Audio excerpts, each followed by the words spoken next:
ఇది సనాతనమైన ధర్మం. ఎవడు రాజ్యభారమును వహించినటువంటి రాజున్నాడో ఆయన అటువంటి వారిని చంపాలి. కాబట్టి నువ్వు ఉత్తర క్షణం ఆ తాటకని చంపవలసింది అన్నాడు. అని రాముడి వంక చూశాడు ఏం చెప్తాడోనని. ఆయన ఏం చెప్పాడో తెలుసా అండి రామచంద్రమూర్తి? ఇది మనం ఎందుకు రామాయణం చెప్పుకుంటామో, మనం ఎందుకు రామాయణానికి వారసులమయ్యామో, రామాయణంలో విశ్వామిత్రుడు ఇన్ని చెప్పిన తర్వాత రాముడు ఏం మాట్లాడతాడో మీరు చూడాలి.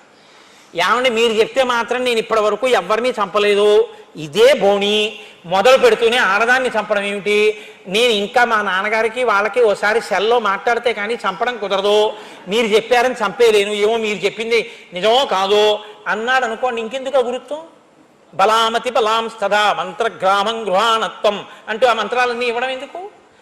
కాబట్టి ఇప్పుడు రాముడు ఏమంటాడు? ఎందుకు చంపుతానంటాడు? మీరు చెప్పారు కాబట్టి చంపేస్తానంటాడా? ఇంకేమైనా కారణం చెప్తాడా?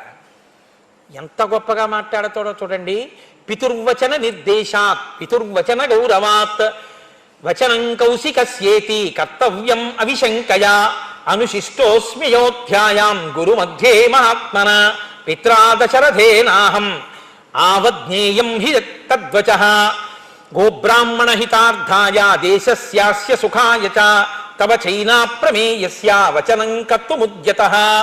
అయోధ్యాపట్టణంలో సభలో అంతమంది ఎదురుగుండా ఉండగా మా నాన్నగారు నన్ను అంతఃపురంలోంచి తీసుకొచ్చి నా మూర్ధన్య స్థానమునందు ముద్దు పెట్టుకుని మిమ్మల్ని చూపించి మీతో పంపించేటప్పుడు నాతో ఒక మాట చెప్పారు.